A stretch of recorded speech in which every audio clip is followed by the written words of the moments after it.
Hey guys, right, that's it. Doing a tutorial on how to get your text to be like rotated. So what you're gonna want to do first is go onto MoGraph and then click MoText. So yeah, I got the text up. Just gonna change it to rated because like what I like, and then I'm gonna change the font to what should I do? Wait, oh yeah, I don't never use the text file. Let's just see what it's like. I don't know if it'll work very well, but you never know, it might work. Okay, so you're gonna make the depth, and instead of doing the slow way, just go to 100, and you'll notice that it's good 3D text, pretty much.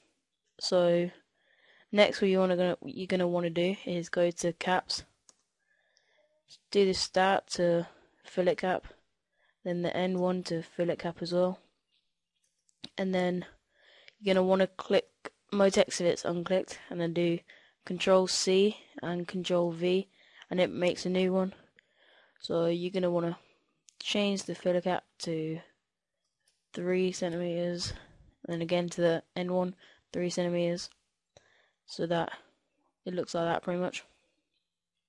And then go to object, change this to 80, so it's smaller, and then you're gonna want to rotate this. In fact, yeah, rotate this and then put it in the middle, kinda. I'm not gonna be precise, I'm just gonna do it there. Like, it's probably not the middle, but it's only a quick tutorial. And I think yeah, wait.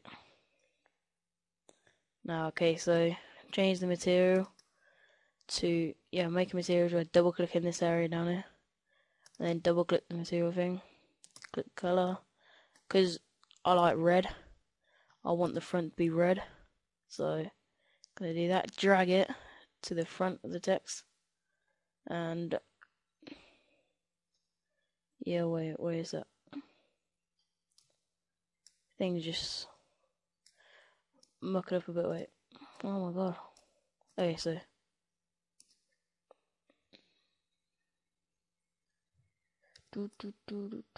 change that to 5, and you want this one, sorry, to be 3,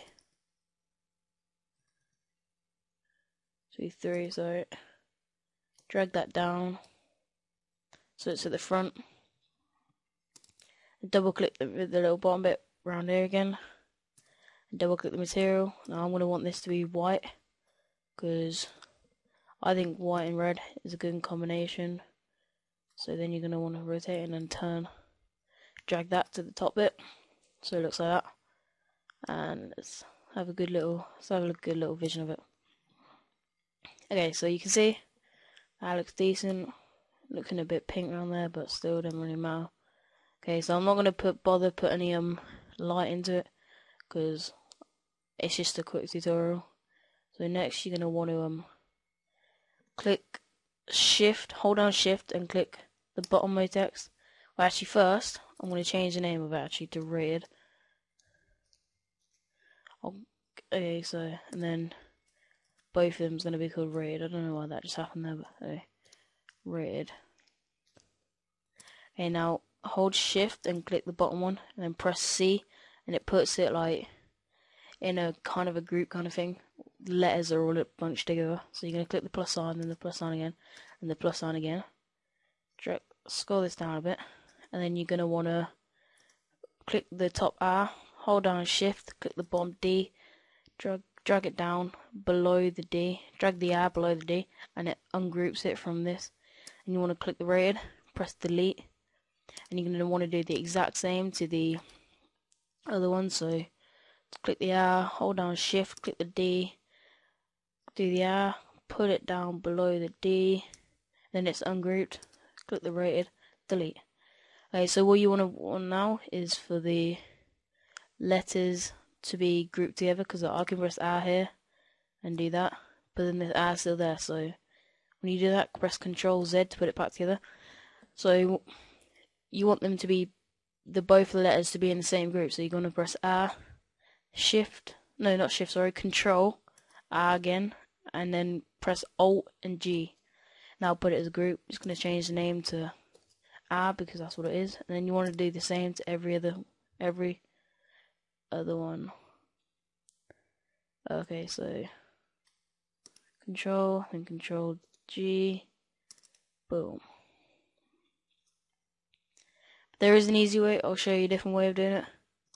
You just for all of them. You could just do this, scroll them down, that they're next to each other, but the way I learned is just a bit quicker. So then they're right next to each other, so it's not much of a long. It's just a bit easier, but it doesn't really matter which way you do it, as long as you get them. Sorry. Okay, so Controls G, as long as you get them in a group, that's all that matters. And then you want to do the same for every single one. Alt, so you want to do Shift, press them, whatever, and then Alt G to group them. So change that to D. And then we have rated. So now they're all as a group. You want to click the R, and then click this button here. It pretty much lets you rotate. So you're going to rotate that in just a bit. And then click A, rotate that inwards a bit. T, just rotate it a bit.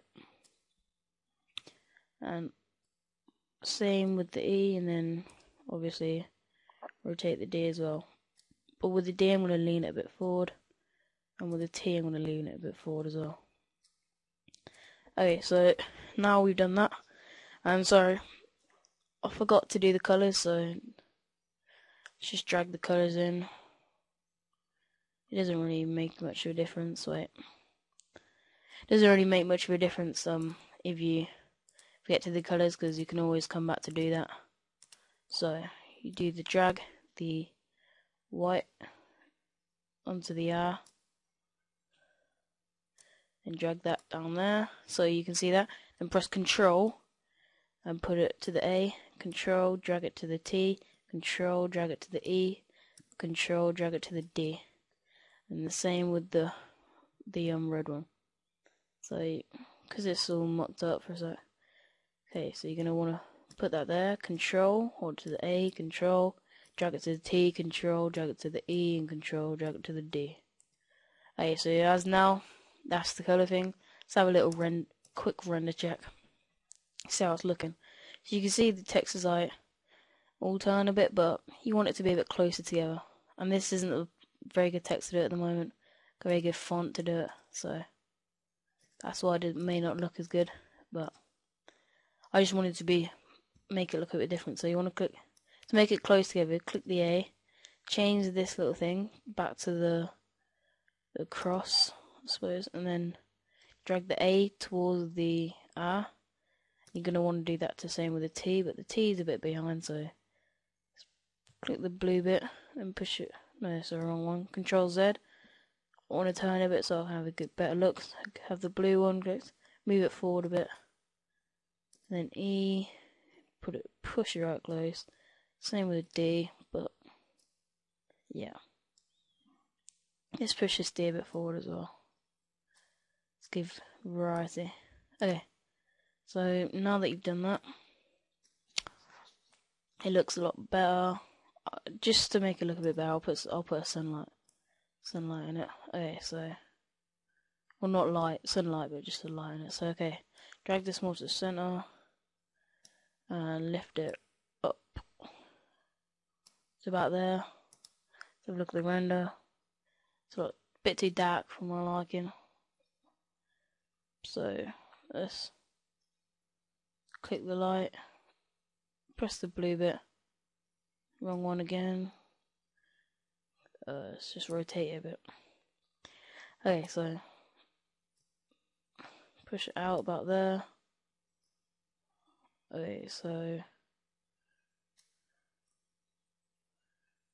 I know we're pretty far out, but I can't bother to just drag it back in. So let's have a look at the render again. It's a lot brighter in the red. It's a lot redder than it was before, because it used to be like pink, the one. So yeah, so that's right. And now to render it, click this render one here, and then go to keep it. That needs to stay the same on full render. Output, change the width to 1280 by 720 to make it the HD widescreen look, and then the HDTV there, and then you keep that same, change this to the geometry, change it to best, and then keep that the same. Options leave the same. Press effects and do ambient occlusion. Don't really know what it says anyway, but just leave that same. Now click save. So to make it so there's if you put it into Sony Vegas, not Sony Vegas, Photoshop, to make it have a white background, you want to do this little format and change it to, if you've got a PC, laptop, whatever, change it to PND, and that pretty much makes it a white background. And change this to alpha channel, and keep everything else the same. Just doesn't really matter where you save it. I'm just gonna call it tutorial because this is a tutorial. I'll have a look where I save it. Yeah, just saving pictures, whatever. So back out of that and click this middle render thing, and it will come up as a screen. But when you render, you'd probably want it to be closer to the screen, closer, like in the middle, because as you can see right now, it's rendering like down below around there when you'd normally want it in the middle. So you can see it rendering. It's going to take a long time, so it's going to back out because I don't really want to watch that really. Okay, so thanks for watching this tutorial. Hope it helps you out. I know the font wasn't great, but I suppose it doesn't matter because you can use your own fonts. Yeah, pretty much. Thanks for watching.